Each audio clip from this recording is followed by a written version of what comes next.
সাবেক মার্কিন president Donald ট্রাম্পকে হত্যা চেষ্টার দুদিন পেরিয়ে গেলেও এখনও পর্যন্ত পাওয়া যায়নি মোটিভ।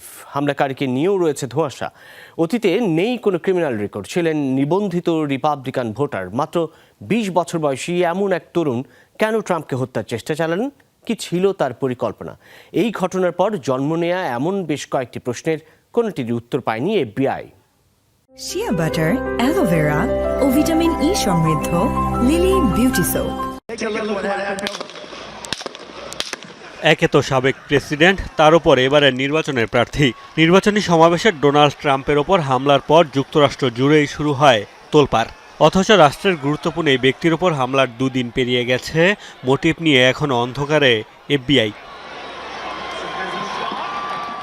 হামলার কারণ তো জানা যায়নি। হামলার পর জন্ম নেয়া অনেক প্রশ্ন নিয়ে ধোঁয়াশা কাটেনি মার্কিন প্রশাসনের। মেটাল ডিটেক্টর, কয়েক ধাপের নিরাপত্তা বেষ্টনী আর সিক্রেট সার্ভিসের সদস্যদের চোখ ফাঁকি দিয়ে ভবনে রাইফেল নিয়ে কিভাবে প্রবেশ করল ওই তরুণ, এখনও সেই উত্তর দিতে পারেনি সংশ্লিষ্ট কোনো দপ্তর।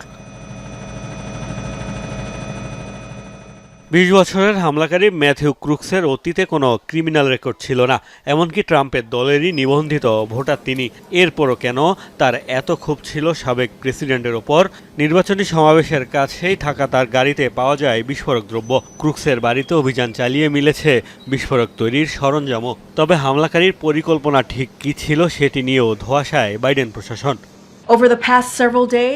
গত কয়েকদিন ধরেই আমাদের দেশে নিরাপত্তা বাহিনী ও আইন শৃঙ্খলা বাহিনীর উচ্চপদস্থ কর্মকর্তারা প্রেসিডেন্টকে নিয়মিত ব্রিফ করছেন। এখনও এই হামলার মোটিভ জানা যায়নি, তবে প্রেসিডেন্ট জানিয়েছেন তদন্ত চলছে। হামলাকারী কোন মতাদর্শের তাও জানা যায়নি। তিনি এর পিছনে একাই ছিলেন নাকি আরও কেউ তাকে সহায়তা করেছে, এই বিষয়ে এখন পর্যন্ত কোনো তথ্য নেই।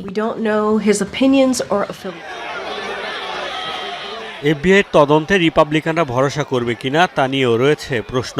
তবে বিশ্লেষকরা বলছেন এই ঘটনায় নিরাপত্তা ইস্যুতে বেশ চাপেই পড়েছে বাইডেন প্রশাসন। আর তাই বলা হচ্ছে হামলা শিকার হলেও লাভই হয়েছে ট্রাম্পের। মোস্তফা মাহমুদ, যমুনা নিউজ।